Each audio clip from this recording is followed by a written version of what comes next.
नमस्कार, हरियाणा न्यूज देख रहे हैं आप और मैं हूं आपके साथ हितेंद्र। हमारे खास कार्यक्रम मुद्दा में आप सभी का स्वागत है। मुद्दा में आज बात किसानों की। किसानों के हित में मोदी कैबिनेट ने दो बड़े फैसले लिए हैं, जिनमें खरीफ फसलों के एमएसपी में बढ़ोतरी की गई और साथ ही संशोधित ब्याज छूट योजना को भी जारी रखने का फैसला लिया गया।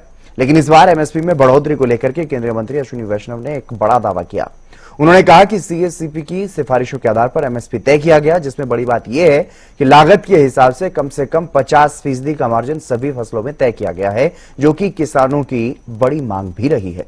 लेकिन कानूनी गारंटी की मांग करने वाले किसान क्या खुश होंगे या चलती रहेगी सियासी खींचतान और विपक्ष का क्या कुछ रुख रहेगा, जानने की कोशिश करेंगे, इसी पर चर्चा करेंगे। उससे पहले एक रिपोर्ट आप देखिए।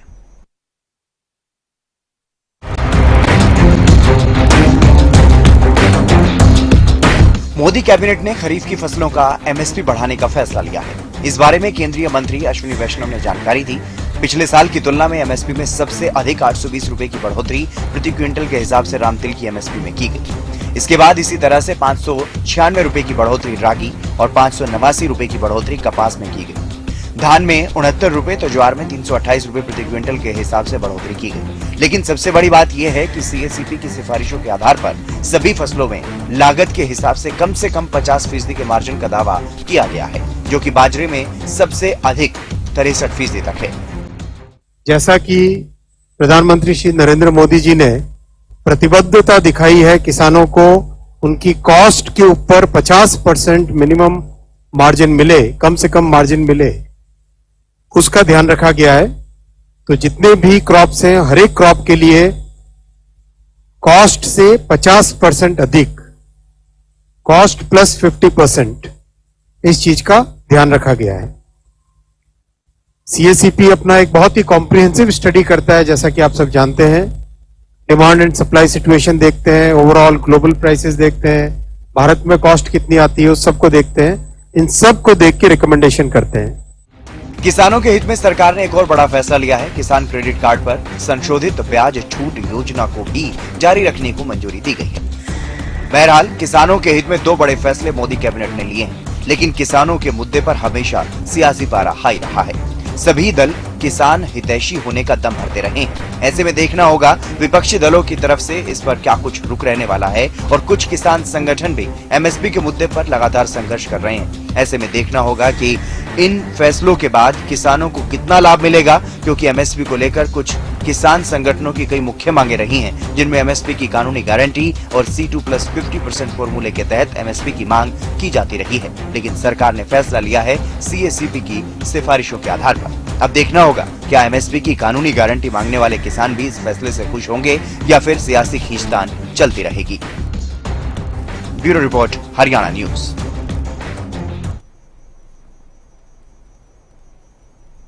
और इसी मुद्दे पर चर्चा करेंगे। हमारे साथ कुछ खास मेहमान भी जुड़ गए हैं, उनसे आपका परिचय करवा देते हैं। दिनेश अग्रवाल जी, प्रवक्ता कांग्रेस, हमारे साथ जुड़ गए हैं। रजवंत अहिनवाल जी, इनेलो से हमारे साथ जुड़ गए हैं। नेहा धवन जी, बीजेपी से हमारे साथ जुड़ेंगे। और स्वामी इंद्र जी, किसान नेता, वो भी हमारे साथ जुड़ चुके हैं। आप सभी मेहमानों का स्वागत। सबसे पहले शुरुआत स्वामी इंद्र जी मैं आपसे ही करूंगा, क्योंकि किसानों से संबंधित ये मुद्दा है। एमएसपी में जो इजाफा किया गया है और एक और जो बड़ा फैसला लिया गया, किस तरह से आप देख रहे हैं सरकार की तरफ से, क्योंकि इस बार ये दावा किया जा रहा है कि कम से कम 50% का मार्जिन तो सभी फसलों में है जिन पर एमएसपी बढ़ाया गया है।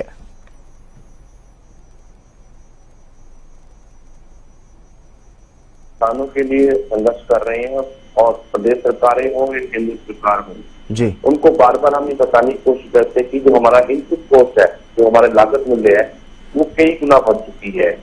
और यहाँ तक कि जो कृषि यंत्र है वो भी कई गुना महंगे हो चुके हैं। तो किसान की कीमत है वो बहुत महंगी होती है। स्वामी रामदेव की जो रिपोर्ट कहती है C250 का जो फार्मूला है उसको सरकार लागू करे, और उसी कड़ी में आज भारत सरकार द्वारा जो 50% की लागत मूल्य पर सरकार ने कहा जायज ठहराया है, इसकी हम प्रशंसा भी करते हैं। साथ ही सरकार को ये कहना चाहते हैं कि मात्र अगली बात लेकर अगर आप अगले सत्र की बात कर रहे हैं कि खरीफ की फसलों को दिया जाएगा, उससे किसान का जल्दी लाभ होने वाला नहीं, बहुत नुकसान हो रहा है। और क्योंकि सीएससीपी की मीटिंग पर मैं लगातार जाता हूँ, commission for agriculture cost and price में जाकर मैं यही बात बताने की कोशिश करता हूँ सरकार को, सरकार के नुमाइंदों को, कि देखिए कि स्वामीनाथन की रिपोर्ट है उसको सरकार को सही तरीके लागू करना चाहिए। ये जो नए तरीके से नए नए फार्मूले ऐड ऑन होकर किसानों से थोपे जाते हैं, उससे किसान का लाभ होने वाला नहीं है, फायदा होने वाला नहीं है। और खुद माननीय प्रधानमंत्री कहा करते थे कि 2022 तक किसान की जो है आमदनी हम दुगनी कर देंगे। और अभी तक दुगनी होने का फार्मूला हमारे सामने नहीं आया।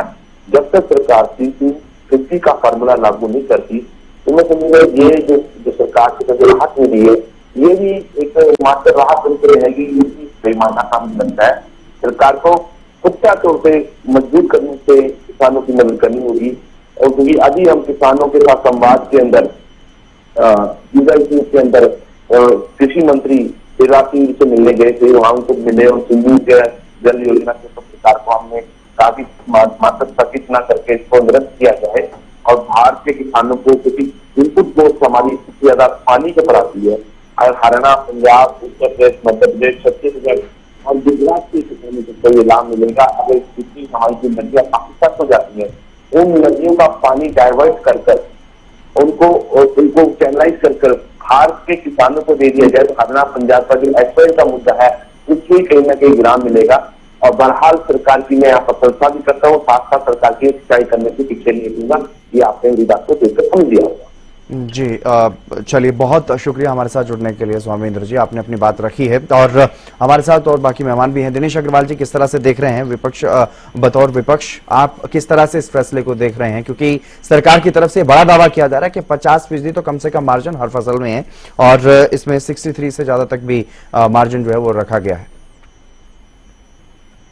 आपके माध्यम से हरियाणा न्यूज चैनल देख रहे लाखों दर्शकों को मेरा नमस्कार जी। 2-3 बातें आपके टीवी डिबेट के दौर में जो उठनी थी, उसके ऊपर मेरे पास विषय आया था। मुझे लगता है बाकी विषयों के ऊपर कोई चर्चा आप नहीं करना चाहते तो मैं भी नहीं करूंगा जी। अगर बात आ रही है केवल एमएसपी जी, सबसे पहले तो हितेंद्र भाई, इसमें 3-4 बातें हैं।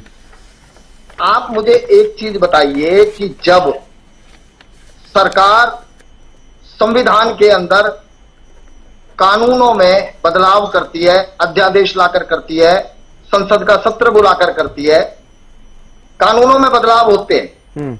अगर जिस तरीके से अभी पीछे भी माननीय गृह मंत्री जी ने कई इस तरीके के अपराध थे जिनकी धाराएं बदली, जैसे कत्ल के केस की 302 थी, वो बदल के कुछ और कर दी। तो इस तरीके के बदलाव होते हैं जी। अगर आप ये कहते हैं कि हम किसान को 50% मुनाफे के साथ एमएसपी देने जा रहे हैं, तो किसान यही तो आपसे मांग रहा है, उसको कानून बना दीजिए, क्या दिक्कत है? अगर आप कानून नहीं बना रहे, केवल लफाजी कर रहे हैं। अब देखिए किस तरीके से, मैं आपको बताता हूं। सरकार ये बताएगी कि ये फार्मूला जो है ये C1 का फार्मूला है या C2 का फार्मूला है। C1 का फार्मूले में आता है आपका बीज, आपका उर्वरक, आपका कीटनाशक, आपकी सिंचाई पर जो खर्चा हुआ है प्लस 50%। C2 क्या कहता है? C2 कहता है कि आपका बीज, आपका उर्वरक, आपका कीटनाशक, आपकी सिंचाई प्लस आपकी जो जमीन इस्तेमाल कर रहे हैं वो आपकी खुद की जमीन हो या आपने पट्टे पर, लीज पर, किराए पर ली हुई हो, उसका जो किराया बनता है। साथ में आपकी फैमिली लेबर काम कर रही है या बाहर की लेबर से आप काम करा रहे हैं, उस लेबर की कॉस्ट उसमें ऐड होती है। अगर किसी किसान ने पट्टे पर, लीज पर जमीन ली हुई है तो वो जो खर्चा कर रहा है उसके ऊपर, वो C2 का फार्मूला कहता है कि किसान की लागत में ऐड होता है। किसान का परिवार मजदूरी कर रहा है या बाहर से मजदूर लाया जा रहा है, वो उसकी लागत में ऐड होता है। आपने प्लस 50% की जो बात कही है, पहले तो सरकार ये बताए कि उसने लागत मूल्य निकाला कैसे। आप गन्ने का लागत मूल्य अगर 500 रुपए क्विंटल तय करते हैं और अगर वो लागत ही उसकी 900 रुपए आ रही है और आप कहते हैं 500 रुपए लागत है, 250 रुपए मुनाफा दे रहा हूं मैं 50%, तो मैंने 750 का रेट दे दिया। किसान कह रहा है कि मेरी लागत ही 900 रुपए आ रही है, आप मुझे 750 की बात करते हैं। तो सरकार ये स्पष्ट करे कि वो जो 50% की बात कर रही है वो कितनी ईमानदारी से कर रही है, C1 के फार्मूले पे है या C2 के फार्मूले पे है। एक बात। दूसरी बात, सरकार ने आज जो मीटिंग बुलाई उसके अंदर 2,07,000 करोड़ रुपए का प्रावधान किया है खरीफ की खरीद का पूरे देश में। और देखिए उसके अंदर जो फसलें ली गई हैं, धान, मक्का, तूर, मूंग, उड़द और सोयाबीन। हमारे हरियाणा में क्या बोया जाता है? चावल के साथ बाजरा, ज्वार, मक्का, कपास, गन्ना, तिल, मूंगफली, उड़द, मूंग, अरहर, ये सब है सर अब इसमें। हरियाणा प्रदेश में बोई जाने वाली ये जो फसलें हैं, अगर आपने उनको उसमें शामिल नहीं किया है या उसमें से कुछ फसलों को शामिल किया है, पहली बात। दिनेश जी, मुझे लगता है शायद मैं आपको यहाँ पर करेक्ट करना चाहूंगा, इसमें ये सारी फसलें हैं, 14 फसलें हैं कुल। मैं वहीं तो आ रहा हूं जी कि क्या हरियाणा में बोई जाने वाली, क्या गन्ना उसमें शामिल है? नहीं, गन्ने का तो एमएसपी होता ही नहीं है निर्धारित। फिर आप बताइए, उत्तर प्रदेश के प्रमुख उत्पादन किस चीज का उत्तर प्रदेश में? उत्तर प्रदेश में आलू होता है, गन्ना होता है। हाँ, उसका रेट अलग तरीके से निर्धारित होता है। ये एमएसपी सर, मैं ये कह रहा हूं, जो आप निर्धारित कर रहे हैं, क्या सरकार अगर ये कहती है मैंने C2 के फार्मूले से 50% दिया है, अगर आपने दिया है तो आप उसको लीगल गारंटी दे दीजिए, क्या दिक्कत है आपको? जी ठीक। लेकिन आप लीगल गारंटी देते नहीं है, बातें आप करते हैं, ये सब बेईमानी बातें हैं। ठीक है, चलिए अगली बात मैं कह रहा हूं, अगली बात, 2,07,000 करोड़ केंद्र सरकार ने अलॉट किया, 2,07,000 करोड़ से ज्यादा की तो वो खरीद ही नहीं करेंगे। तो हरियाणा के हिस्से में क्या आएगा? कितनी फसलें हैं, कितना पैसा आएगा, कितनी खरीद होगी? अगर मेरे हरियाणा का किसान 5 लाख टन का उत्पादन कर रहा है, 5 लाख टन में से उसका आपने 50,000 टन खरीद लिया, तो आपने कौन सी एमएसपी दे दी, कौन सा मुनाफा दे दिया? यानी कि पूरी फसल नहीं खरीदी जाएगी, आपका ये नहीं, बिल्कुल नहीं डर है। ये मैं आपको आंकड़ा दे रहा हूं। ठीक है, मैं जवाब लूंगा नेहा जी से, लेकिन रजवंत रहीनवाल जी भी हैं, उनसे भी एक बार बतौर विपक्षी दल उनकी भी प्रतिक्रिया ले लेते हैं। एक चीज और कहना चाहता हूं, जल्दी से पूरी कीजिए सर। हाँ, जल्दी से। इसके अलावा सरकार कह रही है कि हमने एक 4 लेन हाईवे बना रहे हैं। नहीं, मैं पूरे कैबिनेट के फैसलों पे बात नहीं कर रहा हूं, सिर्फ एमएसपी पर बात कर रहा हूं। ठीक है। रजवंत जी, किस तरह से देख रहे हैं किसानों के हित में जो दो बड़े फैसले लिए गए, और अहम फैसला तो एमएसपी को लेकर के 50% कम से कम जो है मार्जिन सभी फसलों में रखा गया। देखिए, एक चीज बात आती है कि ये कहते तो हमेशा ही है और ये फसलों पे दाम से बढ़ाने की बात ही हमेशा करते हैं, लेकिन ग्राउंड की रिपोर्ट आपने कभी देखी हो कि किस प्रकार से किसानों को अनाज मंडी में जब जाते हैं तो किस प्रकार की परेशानियों को उनको सामना करना पड़ता है। अब ये कह तो रहे हैं कि हम 50% दे देंगे। अगर एक चीज है कि खेती अगर इतना ही फायदेमंद का काम होता तो क्या किसान कर्जे में रहते? आज आप देखिए ना कि कर्जे की जो दर है उनके पास हर बार बढ़ती रहती है और किसानों के ऊपर जो कर्जा है वो कम नहीं हो पा रहा। इसका मतलब ये कि कहीं ना कहीं जो किसान की जो फसल का जो लागत का मूल्य है वो उनको प्रॉपर नहीं मिल पा रहा। अगर मिलता तो कहीं ना कहीं वो अपना कर्जा उतार सकते थे, आज उनका कर्जा उतर नहीं पा रहा। ये बार बार सरकार के हमारे साथी और सरकार ये कह देती है कि हमने उनको इतना फायदा दे दिया, इतना फायदा दे दिया। और ये कौन व्यक्ति कह रहा है? ये वो व्यक्ति कह रहे हैं जिनका किसानी से कोई लेना देना नहीं है। जब अगर एक बात अगर हम करें कि अगर पत्रकारों को कोई समस्या होगी तो कम से कम पत्रकार की जो यूनियन है या पत्रकार जो है वही बता पाते हैं ना कि पत्रकारों को क्या समस्या है। वकीलों की समस्या वकील डिस्कस करते हैं, डॉक्टरों की समस्या डॉक्टर करते हैं। अब किसानों की समस्या वो व्यक्ति, वो किसानों की समस्या जब आती है तो उस पर फैसला कौन लेते हैं? वो लोग लेते हैं जिनका किसानी से कोई दूर दूर तक का लेना नहीं है, और यही समस्या इनकी बनी रहती है। स्वामी इंद्र जी भी इस चीज को जरूर मानेंगे कि जब इस प्रकार की बातें अगर हो तो कम से कम अगर किसान यूनियन के अगर लोगों को बैठकर उनकी समस्याओं को अगर जान लिया जाए, उनकी समस्याओं को बैठकर जान लिया जाए तो पता लगेगा कि किसानों की आज असलियत में क्या हालत है। तो ये कहने की बात है कि हमने धान पे, मक्का पे या खरीफ की फसलों पर हमने एमएसपी दे दिया। ग्राउंड पे अगर इनको मिलेगी, अगर ये इससे पहले भी कहते थे कि हम पूरी फसल खरीदेंगे और सबकी फसल खरीदेंगे, एक बार मंडी में गए कभी? ये मंडी में जाकर इनको पता लगेगा कि किस प्रकार से वहां पर 5-5, 7-7 किलो का उन पर टाका मार दिया जाता है, किस प्रकार उनकी फसलों को मतलब ये कह देते हैं कि उनके फसलों को उछाल कर देखकर ये कह देते हैं कि यहाँ पर नमी है, यहाँ पर ये है। उनकी फसलों में तरह तरह की कमी निकाल कर और अगर उनका दाम कम दिया जाता है तो उस किसान के ऊपर सोचो क्या बीतती होगी जो अपने बच्चों की तरह उस फसल को उगाता है, उस फसल को तैयार करता है और जब मार्केट में लेके जाता है तो उनको प्रॉपर दाम नहीं मिलता। तो ये किसानों की बहुत बड़ी समस्या है। ये कहने मात्र से नहीं होगा, ये तभी होगा जब इस पर पूरी तरह से कानून बनाया जाए। और किसान यूनियन की, किसानों की यही मांग है। नेहा देवन जी, एक तरफ स्वामी इंद्र हमारे साथ जुड़े किसान नेता, उन्होंने इस फैसले की प्रशंसा की, लेकिन साथ ही साथ वो भी कुछ सवाल उठाते हुए नजर आए कि फॉर्मूला C2+50 का नहीं है। हालांकि विपक्ष की तरफ से ये भी पूछा जा रहा है कि किस फॉर्मूले के तहत ये 50% का मार्जिन का आप दावा कर रहे हैं, और दूसरी तरफ सवाल ये भी उठ रहा है कि ये सिर्फ कहने की बातें हैं, होता कुछ नहीं। जितेंद्र जी, देखिए, हमारी केंद्र की भाजपा की सरकार माननीय नरेंद्र मोदी जी के नेतृत्व में पहले दिन से, जब से हमने 2014 से सरकार बनाई तब से लेकर आज तक हम निरंतर अपने देशवासियों से, अपने किसान भाइयों से यही वादा और उसको वादे को निभाते हुए आए हैं कि हम किसानों की आय को दोगुना करने का काम करेंगे। विपक्ष भी बहुत लंबे समय से हितेंद्र जी इन सब बातों को कर रहा है, लेकिन भारत देश की जनता ने नरेंद्र मोदी जी पर विश्वास जताया और नरेंद्र मोदी जी ने उन किसानों को जिनको लाभ आज मिल रहा है, वो चाहे मुआवजा राशि की बढ़त की बात हो और चाहे अन्य कितने किसान सम्मान निधि की बात हो, चाहे वो जो ट्रेडिशनल खेती से हटकर दूसरी तरह के खेती से रिलेटेड जो परियोजनाएं हैं उनकी शुरुआत करने की बात हो, चाहे वो दुग्ध क्रांति की बात हो, चाहे वो मत्स्य पालन की बात हो, चाहे वो दूसरी किस्म की दालें और फसलों को उगाने की बात हो। मैं एक छोटी सी बात करना चाहूंगी हितेंद्र जी, जब भी सरकार ने किसानों के लिए अच्छा काम किया तब क्या विपक्ष ने खड़े होकर हमारी पीठ थपथपाई, हमारे लिए तालियां बजाई? नहीं। लेकिन हर बार जो भी प्रयास होता है एमएसपी के ऊपर बात करते हुए बहुत बड़े बड़े लंबे लंबे भाषण हमने विपक्ष के लोगों को सुने हैं कि एमएसपी क्यों नहीं देना चाहते, एमएसपी क्यों नहीं देते। हालांकि उन सभी विपक्ष के जो संगठन है उनकी सरकारें भी केंद्र में भी रही और हरियाणा प्रांत में भी रही, लेकिन तब क्या किसान हितैषी होने का सिर्फ एक दम भरने वाले जो राजनीतिक दल के लोग यहाँ बैठे हैं उन्होंने किसानों के हक के लिए क्या काम किए? जरा 50 काम मुझे गिनवा दें।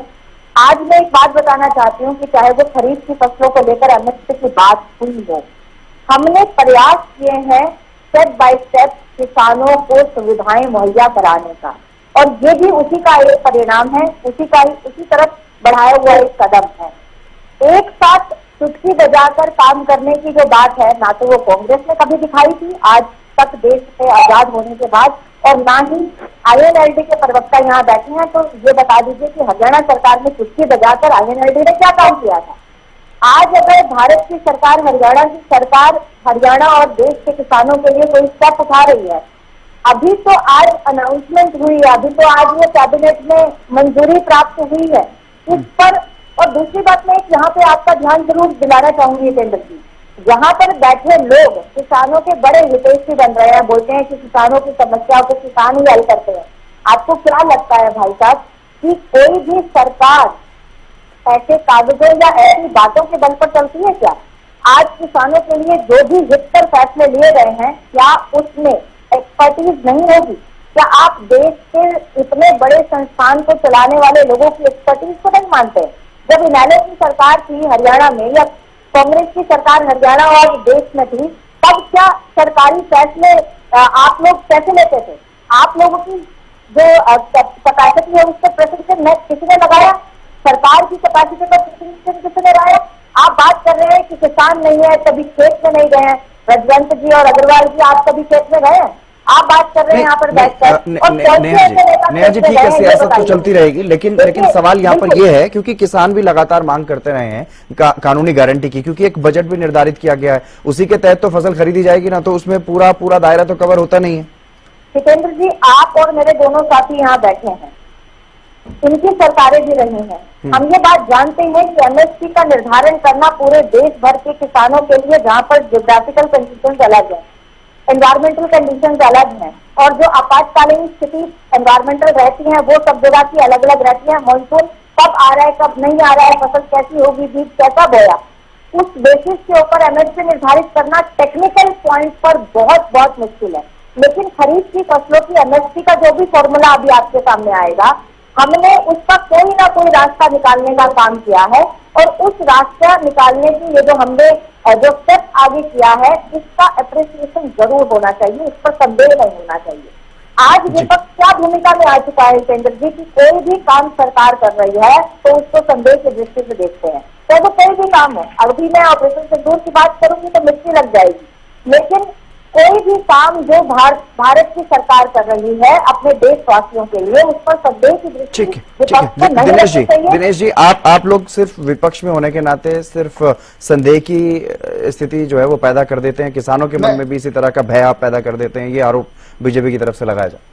हितेंद्र भाई, बहुत संयम के साथ में 2-4 बातें रखूंगा, जल्दी से पूरी ध्यान से सुनिए। नंबर 1, जो संदेह की बात कही, देखिए 2012-13 में आप जो बोला करते थे, 2014 में आपकी सरकार आई, आज 11 साल हो गए। आप क्या कहते थे? इनसे पूछो कि इन्हीं की पार्टी के जो थे वो पूरे हरियाणा नहीं, पूरे हिंदुस्तान की भारतीय जनता पार्टी के किसान मोर्चा के अध्यक्ष थे। मैं नाम भूल रहा हूं, मैं बता दूंगा। ओम प्रकाश धनखड़ जी अपना कुर्ता उतारकर साइकिल पे घूमते थे, वो अर्धनग्न पूरे हरियाणा में, कहते थे स्वामीनाथन आयोग की रिपोर्ट लागू करो। अब मैं उनका भाषण सुनवा दूं अगर आपको, जो ये कहते थे कि जिस दिन नरेंद्र मोदी कुर्सी पर बैठेंगे देश की, पहली कलम से स्वामीनाथन आयोग की रिपोर्ट लागू होगी, पहली कलम से। अगर डाका पड़ेगा तो नरेंद्र मोदी के खजाने पर पड़ेगा, किसान के खजाने पर नहीं पड़ेगा। किसान के खेत, ये उनके भाषण है। अर्धनग्न होके घूमते थे। और रही संदेह की बात, संदेह तो आपने ये कहा कि हर आदमी के खाते में 15 लाख आएंगे, वो भी आ चुके।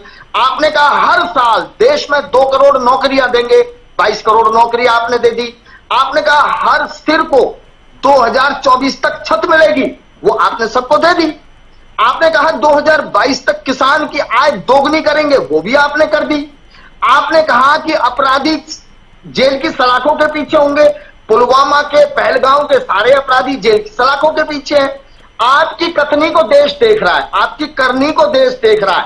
आप संदेह की बात करते हैं, लेकिन मैं कह रहा हूं जो किसान 4 साल से सड़कों पर आंदोलन कर रहा है, जिसको आप दिल्ली में घुसने नहीं देते, जिसके ऊपर ड्रोन से टीयर गैस के हमले करते हैं, वाटर कैनन के हमले करते हैं, रास्ते में कांटेदार तार लगाते हैं, कील गाड़ते हैं और उनके सिरों में लठ मार मार के उनके सिर फाड़ते हैं, और उसके बाद आप कहते हैं कि किसान खुश है। अब ये कहते हैं कि हम किसान सम्मान निधि दे रहे हैं। ठीक है, रजवंत जी एक आखिरी कमेंट आपका। मैं शॉर्ट कर रहा हूं, जल्दी से पूरा कीजिए दिनेश जी, जल्दी से पूरा। जब ये कहते हैं कि हम किसान सम्मान निधि दे रहे हैं, अरे भैया आप जब किसान को उसका उचित मूल्य दे दोगे, उसको किसान सम्मान निधि नहीं चाहिए। ठीक, आप 81 करोड़ लोगों को 5 किलो राशन पर दिन आपने अपने नेहा जी आप आखिरी कमेंट आपसे लूंगा। नेहा जी आपसे लूंगा आखिरी कमेंट। रजवंत जी जल्दी से लास्ट कमेंट सर आपका। आखिरी लाइन बोल रहा हूँ, आखिरी। ठीक है भाई, आखिरी लाइन। दिनेश जी टाइम समय भी देखना होता है। दिनेश जी, रजवंत जी प्लीज जी सिर्फ आखिरी लाइन जल्दी से पूरा। ये हिंदुस्तान जो कृषि प्रधान देश है, 140 करोड़ की आबादी है, कृषि प्रधान कहते हैं कि 80% गांव देहात जो है ना हिंदुस्तान का, वो गांव में बसता है। 81 करोड़ लोगों को आप 5 किलो राशन पर जिंदा रख रहे हैं, 81 करोड़ को। तो आपने क्या भला किया? ठीक है रजवंत जी अपनी बात रखिए सर। क्या आप भी विपक्ष में होने के नाते सिर्फ इसी तरह की बातें कर रहे हैं ताकि किसानों के मन में एक भय पैदा हो? क्योंकि किसान नेता जुड़े थे स्वामींद्र जी, वो तो कहीं ना कहीं इस फैसले की प्रशंसा करते हुए नजर आए। रजवंत जी बताना चाह रहा हूँ जल्दी से आपको एक चीज बताना चाह रहा हूँ कि कर्ज उतारने के लिए सरकार ने क्या प्रावधान किया है हरियाणा में। क्योंकि हम हरियाणा से बिलोंग करते हैं तो स्वाभाविक हरियाणा से बात करेंगे। तो हरियाणा में कर्ज उतारने के लिए क्या प्रावधान किए, ये आदित्य देवीलाल इंडियन नेशनल दल के जो विधायक है उन्होंने सदन में क्वेश्चन लगाया। तो क्वेश्चन जवाब आया, अरविंद शर्मा जी ने जो जवाब दिया था कि 31/12/2024 तक 27,71,000 किसानों पर 60,060 करोड़ रुपए का और कृषि ऋण बकाया है।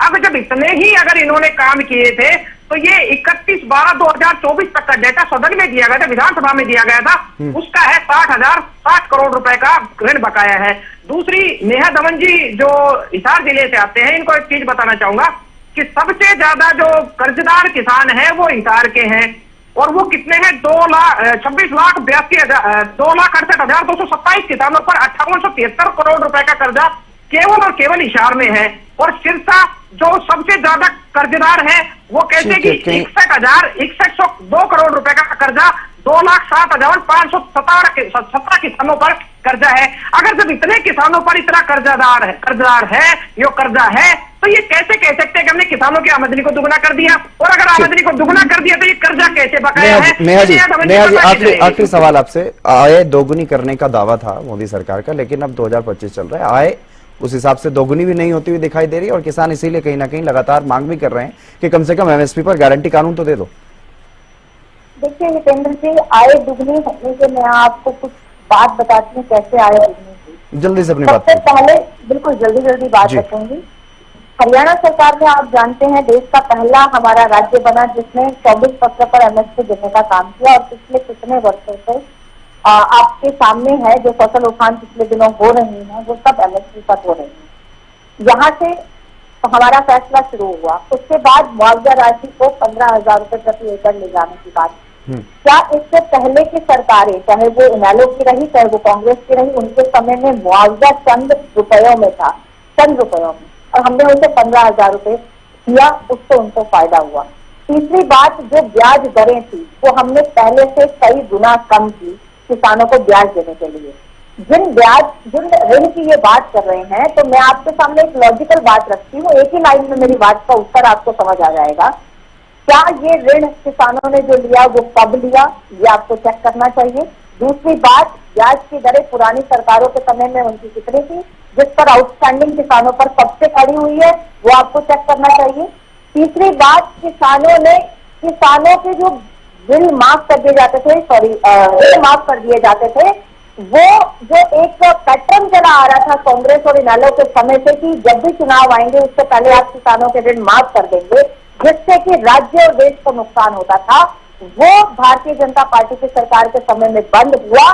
लेकिन ब्याज में जो छूट दी गई और ऋण में छूट दी गई, उसको किसानों ने अपनाना शुरू किया। ये जो चेंजेस आई हैं, इसके बारे में विपक्ष कभी भी डिस्कस नहीं करता। ठीक, बहुत शुक्रिया नेहा जी हमारे साथ जुड़ी चर्चा में। दिनेश जी आपका भी बहुत शुक्रिया, रजवंत रहीमाल जी आप भी जुड़े हमारे साथ चर्चा में, आपका भी बहुत बहुत शुक्रिया। लेकिन किसानों के हित में 2 बड़े फैसले लिए गए हैं और बड़ा दावा जो किया गया है केंद्रीय मंत्री अश्विनी वैष्णव की तरफ से कि 50% का मार्जिन लगभग सभी फसलों पर और उससे ज्यादा भी है कुछ फसलों पर। तो ऐसे में देखना होगा कि अब किसानों को इसका कितना लाभ होगा। और राजनीति तो किसानों के मुद्दे पर हमेशा से सियासी पारा जो है वो हाई रहा है और अभी भी इसी तरह से वार पलटवार का सिलसिला जारी है। देखते हैं आगे इन फैसलों का क्या कुछ फायदा सरकार को मिल पाता है या फिर नहीं। इस खास चर्चा में फिलहाल बस इतना ही। आप देखते रहिए हरियाणा न्यूज।